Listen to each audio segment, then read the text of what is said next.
Assalamualaikum warahmatullahi wabarakatuh. Perjalanan ke masa lalu Minangkabau.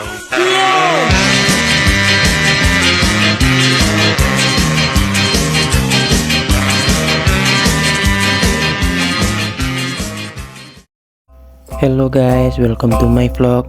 Dalam rangka matkul IBM dengan dosen pengampu Tuanku Mangkudun, awak yo kawan-kawan yo pai ke desa Pariangan, Batu Batikam, jo Istano Basa Pagaruyung dengan rangka membuat tugas dengan judul Perjalanan ke Masa Lalu Minangkabau.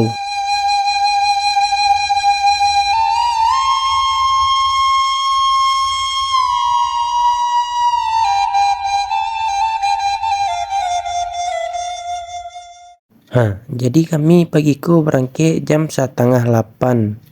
Tu kami tiba di Masjid Al-Islah atau Masjid Tua Minangkabau. Menurut salah satu pemuka adat di Nagari Pariangan, Datuk Mangkudun, Masjid Tua ini pertama kali dibangun pada abad ke-11.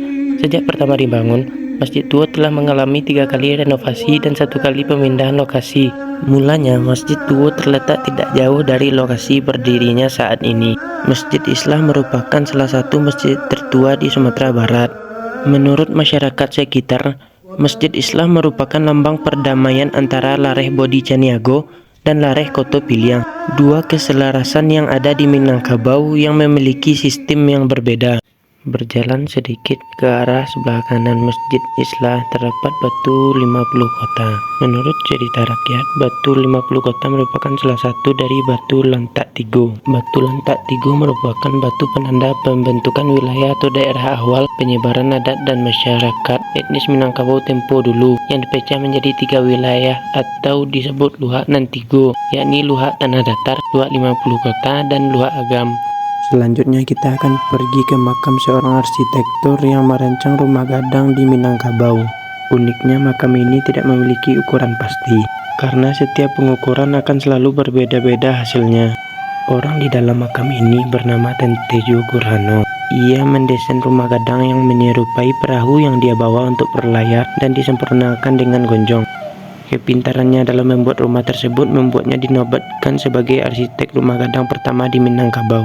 Oke, selanjutnya awak nyobai ke Batu Batikam. Batu Batikam merupakan lambang dari perdamaian antara Lareh Bodi Caniago dan Lareh Bodi Koto Piliang yang dipimpin oleh Datuk Perpatian Nan Sabatang dan Datuk Ratu Mangguangan. Kedua datuk itu berselisih tentang sistem kekuasaan yang akan digunakan di dalam adat. Untuk menghindari perselisihan yang berkepanjangan, akhirnya mereka memutuskan untuk menjalankan kedua sistem itu bersamaan, tergantung dari tingkat keperluannya. Tanda kesepakatan mereka berdua ditandai dengan batu yang ditikam hingga berlubang yang tembus hingga ke belakang batu tersebut dengan senjata pusaka masing-masing, yaitu keris balempo dan pedang jenawi. Semenjak itu tidak boleh ada pertikaian antara koto-koto, nagari-nagari yang mengamalkan sistem Koto Piliang dan Bodi Caniago. Boleh dipakai setiap nagari.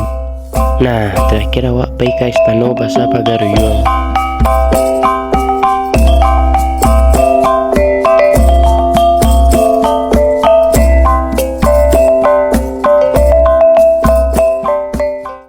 Istana Basa Pagaruyung merupakan salah satu peninggalan sejarah dari eksistensi kekuasaan Kerajaan Pagaruyung. Adalah sebuah istana megah yang terletak di Nagari Pagaruyung pada wilayah Luhak nan Tigo, yaitunya Kabupaten Agam, 50 kota, dan Tanah Datar. Di masa lalu berdiri sebuah pemerintahan konfederasi yang disebut sebagai Kerajaan Pagaruyung. Kerajaan yang terbentuk dari gabungan nagari-nagari ini runtuh setelah terjebak dalam siasat kolonial Belanda saat Perang Padri bergejolak. Istana ini memang merupakan replika dari bangunan asli yang dibakar Belanda pada tahun 1804. Bangunan asli dari istana ini awalnya berlokasi di Bukit Batu Patah. Setelah insiden itu, istana ini didirikan kembali tetapi terbakar habis pada tahun 1966. Pada 27 Desember 1976, upaya rekonstruksi ulang kembali dilakukan dengan ditandai peletakan Tunggak Tuo atau tiang utama oleh Gubernur Sumatera Barat saat itu, Harun Zain. Istana ini dibangun kembali di lokasinya yang baru di sisi selatan bangunan asli, yaitu di lokasinya saat ini. Pada 27 Februari 2007, istana ini kembali terbakar akibat tersambar petir.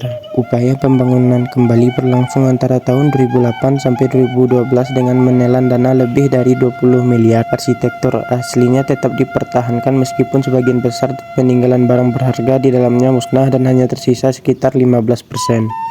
Dan pada 31 Oktober 2013, Istana Bahasa Paguyuban dibuka kembali untuk umum yang diresmikan oleh Bapak Presiden Susilo Bambang Yudhoyono.